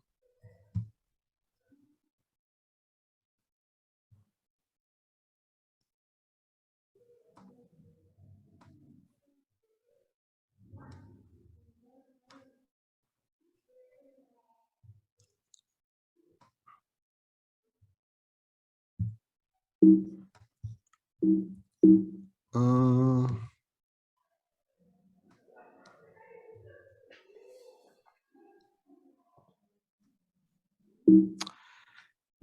seguramente casi todas han visto esta imagen del iceberg, ¿no? Donde representa... ¿Ahí se ve bien la presentación? ¿La están pudiendo ver bien? Sí. Esta es una imagen que se ha utilizado mucho para muchos fines, ¿no? Y uno de los que se utiliza es en la expresión del lenguaje verbal y el lenguaje no verbal, ¿no? Y entonces, a mí me gusta para darnos cuenta cómo lo que expresamos con palabras está representado por la punta del iceberg, es lo que sale por arriba del agua. Pero el lenguaje no verbal, que es el que nos da muchísimo más información y es el que tiene una carga muchísimo más importante que incluso lo verbal, representa todo lo que no se ve, todo lo que está debajo del agua, todo el otro gran pedazo de iceberg. Y eso es el lenguaje no verbal. Por eso somos seres intuitivos y por eso todos tenemos la capacidad de poder leer un montón de cosas en el comportamiento de los demás sin que nos digan una palabra. Sobre todo las que son mamás, ¿no? O tías o abuelas y que han estado muy cerca de niños chiquitos, conocen perfectamente a sus hijos. Y basta que lo volteen a ver 10 segundos y ya saben si está enojada, triste, malhumorado, etcétera. Es decir, porque aprendemos toda esta parte del lenguaje no verbal desde muy chiquitos. Tiffany Clark es una psicóloga estadounidense. Ella dice que el primer lenguaje que aprendemos todos los seres humanos son las expresiones faciales. Ese es nuestro primer lenguaje. Cuando somos chiquitos, chiquitas, y mamá nos está amamantando, la cara del bebé queda hacia arriba. Y entonces hay un contacto muy constante entre la mamá que amamanta y el bebé que está siendo alimentado. Y ahí empieza el primer lenguaje del bebé. Empieza a identificar los microgestos faciales, las sonrisas, las expresiones del rostro que mamá hace. Ese es el primer lenguaje que aprendemos los seres humanos, antes de lo verbal. Y seguimos aprendiéndolo a lo largo de toda nuestra vida. Por eso es por eso decimos los terapeutas, que lo que no decimos con la boca lo vamos a decir de otra manera. Seguramente en algún momento a alguien les ha pasado que cuando nos sentimos enojados y nos dicen, ¿qué tienes? Y uno dice, nada, ¿no? Y pues claro que la otra persona en automático nos superconoce y dice, claro que tienes algo. No, no tengo nada, ¿no?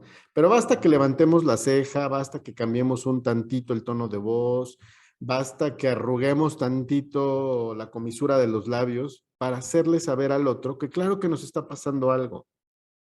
Entonces, en la medida en que podemos ser conscientes de esta otra parte y podemos expresarlo, nuestro lenguaje verbal será mucho más asertivo.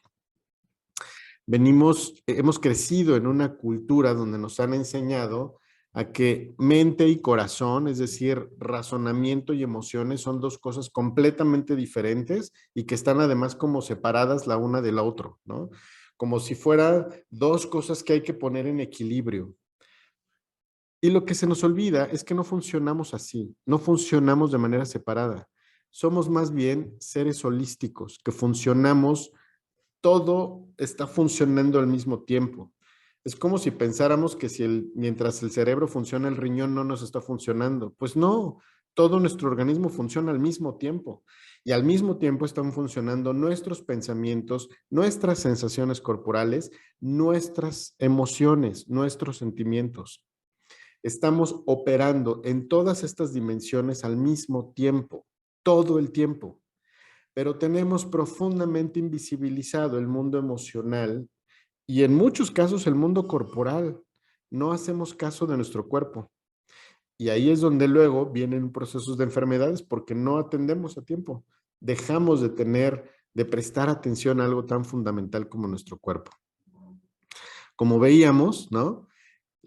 Estas son las que algunos autores denominan como emociones de supervivencia: el miedo, la alegría, la tristeza, el enojo, la sorpresa y el afecto. Y se les llama de supervivencia porque, como vimos ahorita, si se nos desregula una de estas, literal nuestra vida puede estar en juego.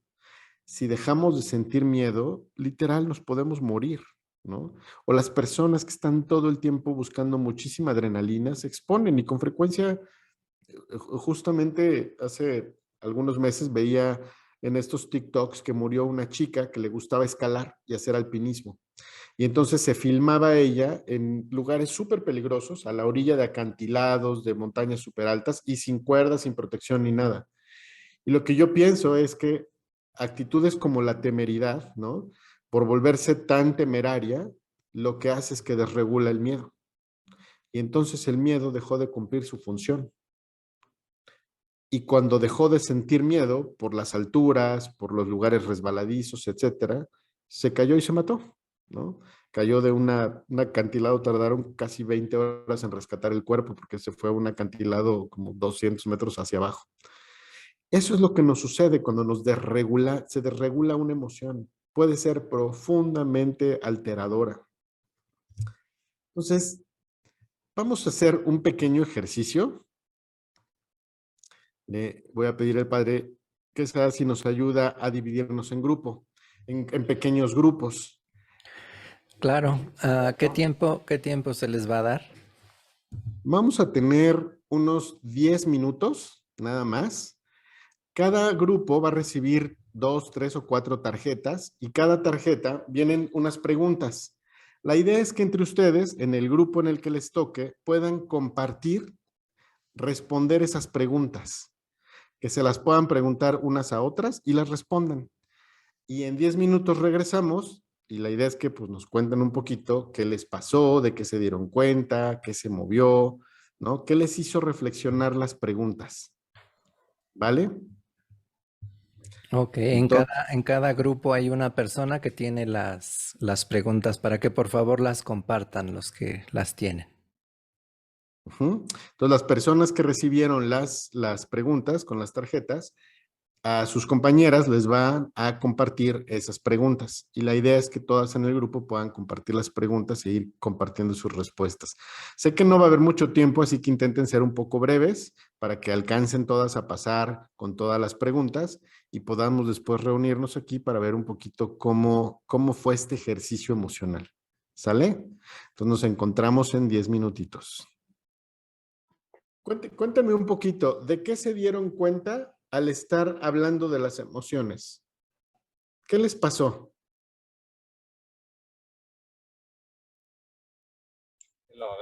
Que nos costó trabajo expresarlas. ¿Costó trabajo expresarlas? Sí, no es muy fácil decir lo que se siente, ¿Qué más? sobre todo en este ¿De momento. qué otras cosas se dieron cuenta? Que no es algo de lo que comúnmente se habla.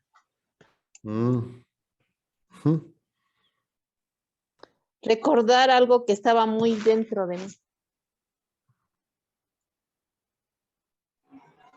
Unas fueron fáciles y otras fueron difíciles. A mí me dio alegría compartir de las emociones que traigo actualmente porque no había hablado sobre ellas. Más que todo, me gustó compartir con lo que estoy sintiendo actualmente. Paco, tienes apagado tu micrófono. Cierto, perdón.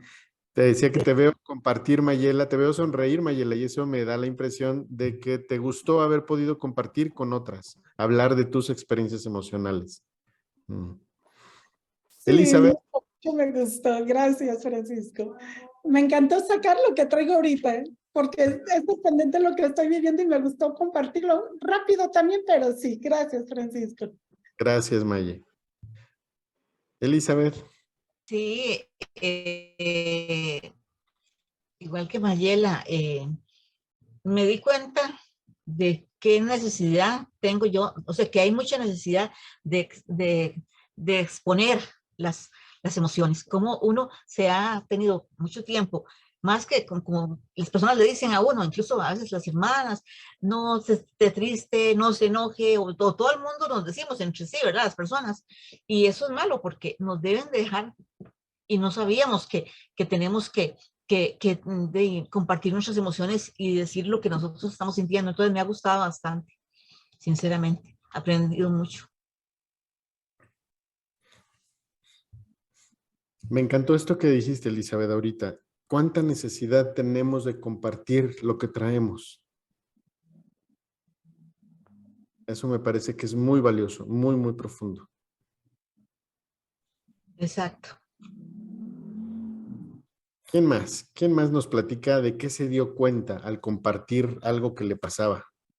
Yo me di cuenta que nos dimos chance de sentir emociones porque cada pregunta lo va llevando a uno a expresar diferentes emociones. Nos reímos, luego se ponían muy seriecitas, es porque iban a expresar otra emoción, luego pensábamos mucho, entonces fue una variedad de emociones, expresando emociones. Y también me di cuenta que cada persona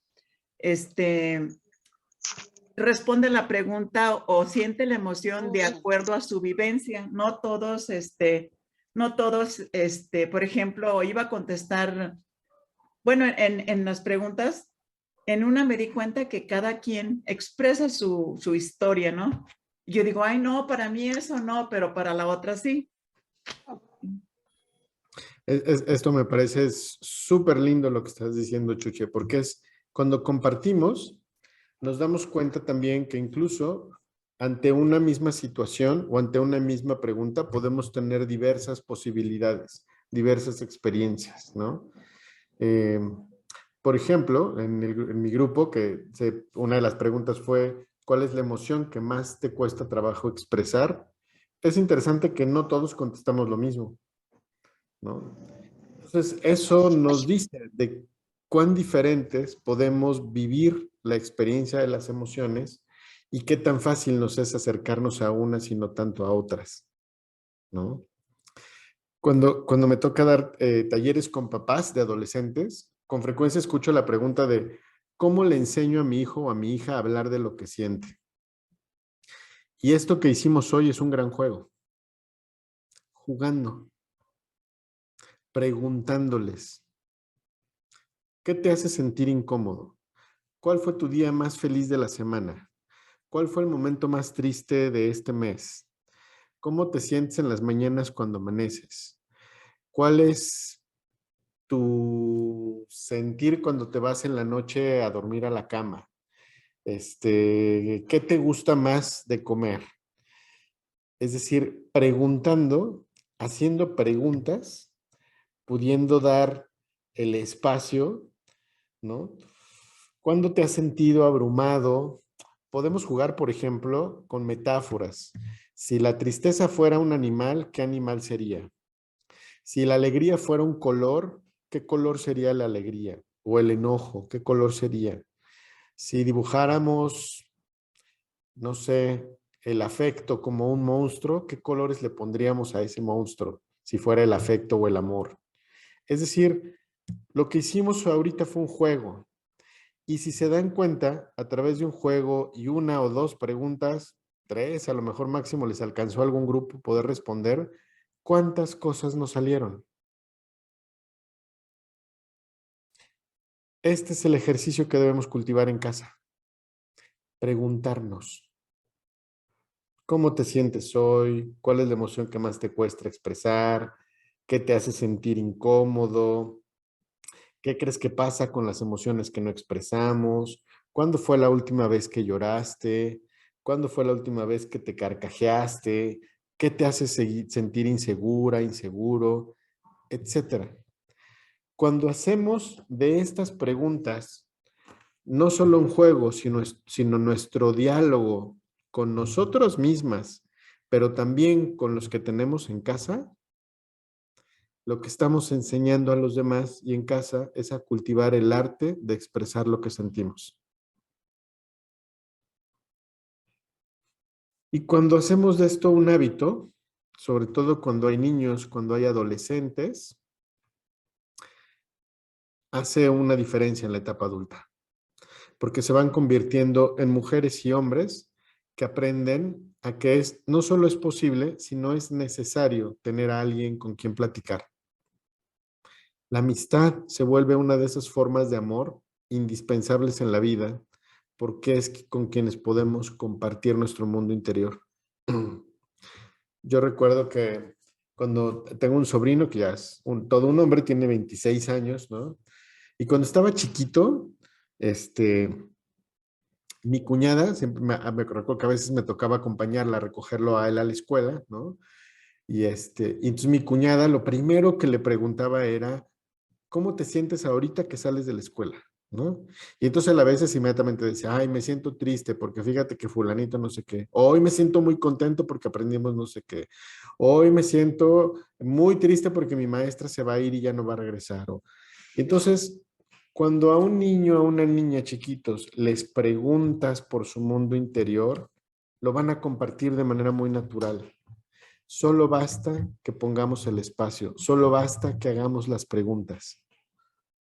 Y la idea es que esas preguntas no solo vayan para niños chiquitos y chiquitas, sino que para nosotros, para nosotras, para nuestras parejas, para nuestros hijos grandes, que convirtamos la comunicación íntima y profunda en un buen hábito en nuestras relaciones. Y no solo hablemos de las noticias y de Trump o de AMLO o del dólar o del petróleo o del accidente que pasó hace no sé cuánto, sino que podamos hablar de lo que verdaderamente nos importa, nos afecta, nos trasciende, que es nuestro mundo emocional, lo que nos preocupa, lo que les entristece a la gente que queremos. Nuestro universo emocional es amplísimo, amplísimo. Finalmente, déjenme compartirles rápido una...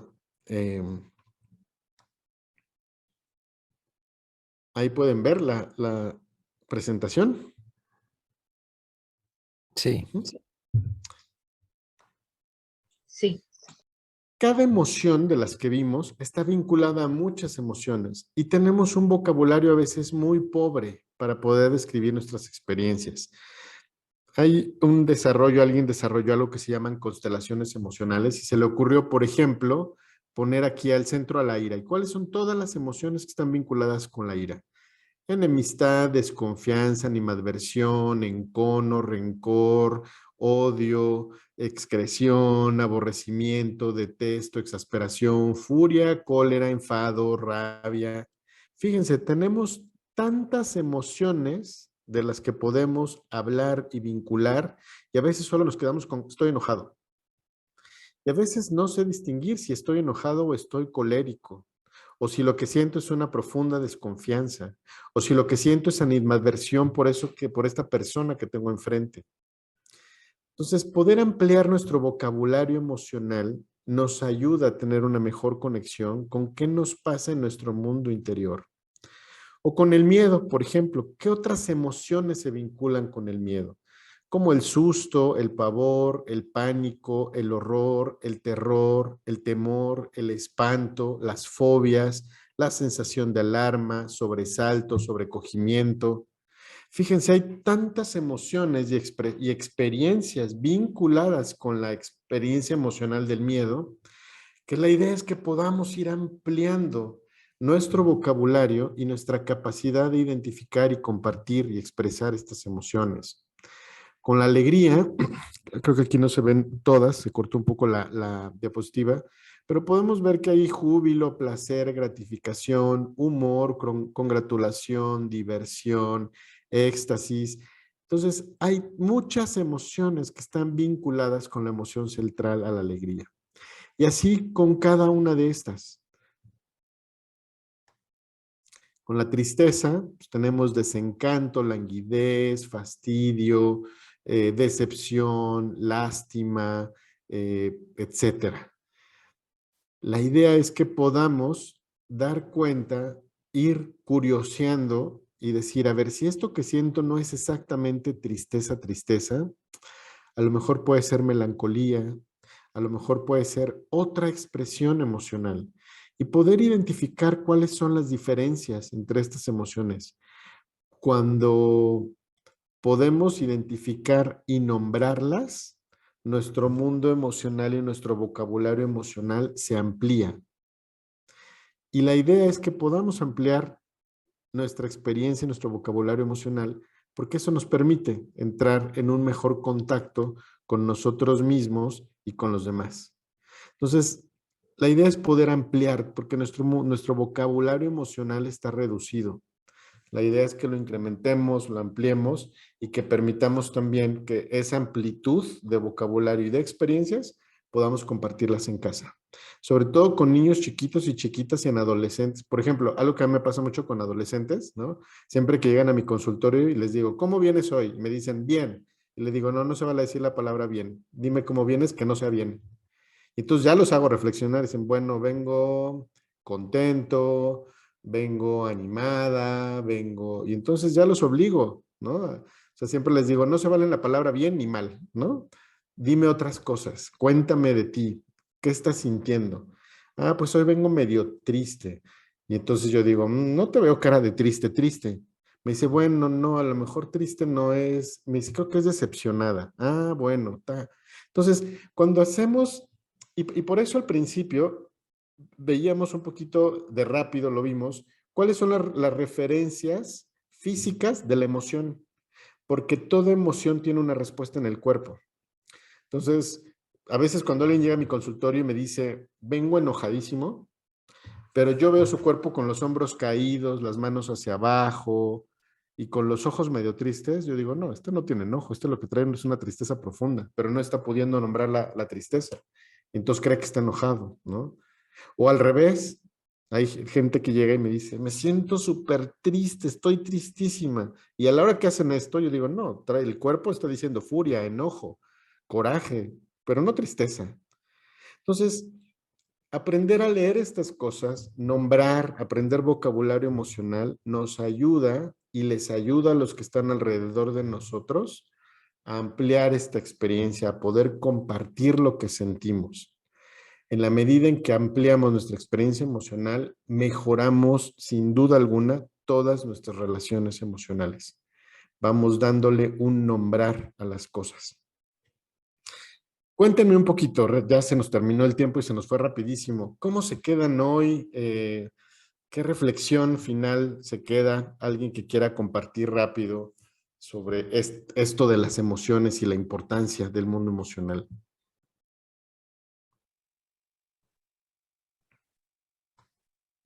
Sí, Elizabeth. Más que todo una pregunta. ¿Cómo podemos enseñarles ahora, en el caso mío, a mis nietos, a manejarlas? ¿O cómo puedo colaborar, verdad? Para que aprendan a manejar el enojo. Lo primero es validarlo.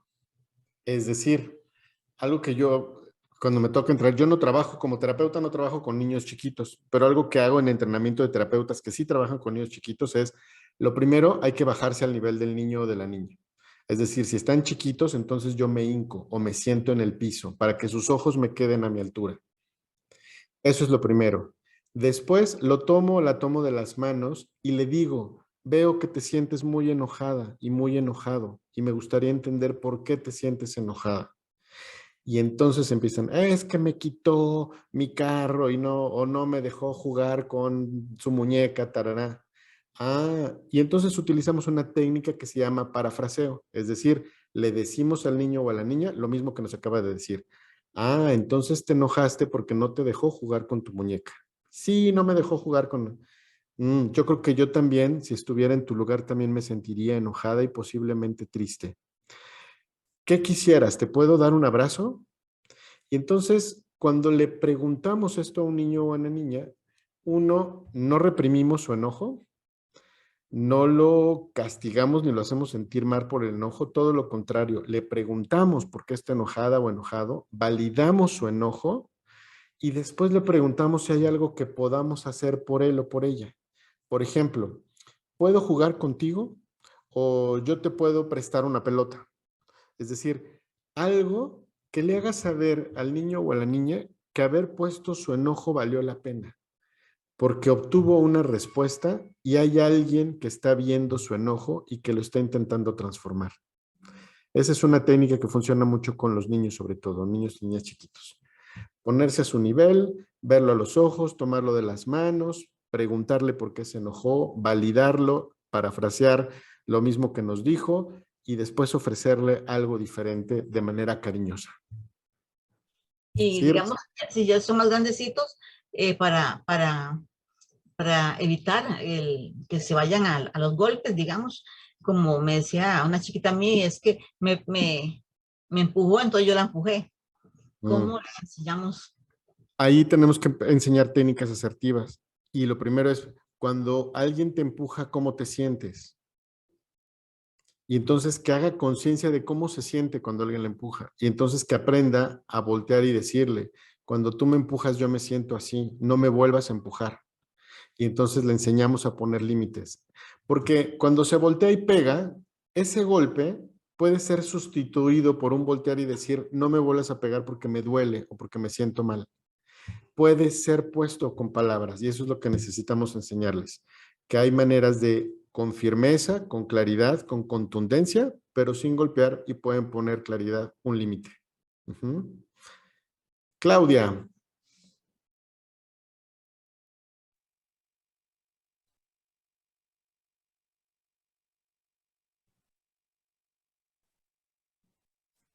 No te escuchamos, Claudia. No. Ya, creo que ya. Ok, yo me quedo con la importancia de identificar las emociones que siento, no reprimirlas, pero también la importancia de no reprimir las emociones de los demás, sobre todo de los niños.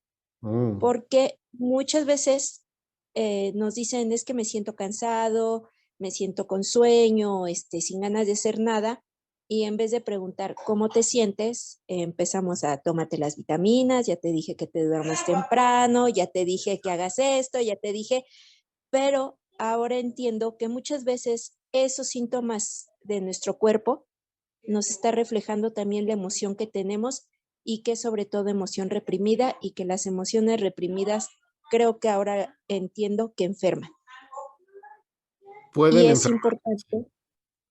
Y de ahí que me gustó mucho porque a veces da miedo, ¿no? Da miedo o alguien que cree que uno es muy valiente no acepta que uno tenga miedo o que uno puede estar triste. Si tú eres bien buena onda y eso, ¿por qué estás triste? No puedes estar triste, no es aceptable que estés triste o que estés enojado o que digas no.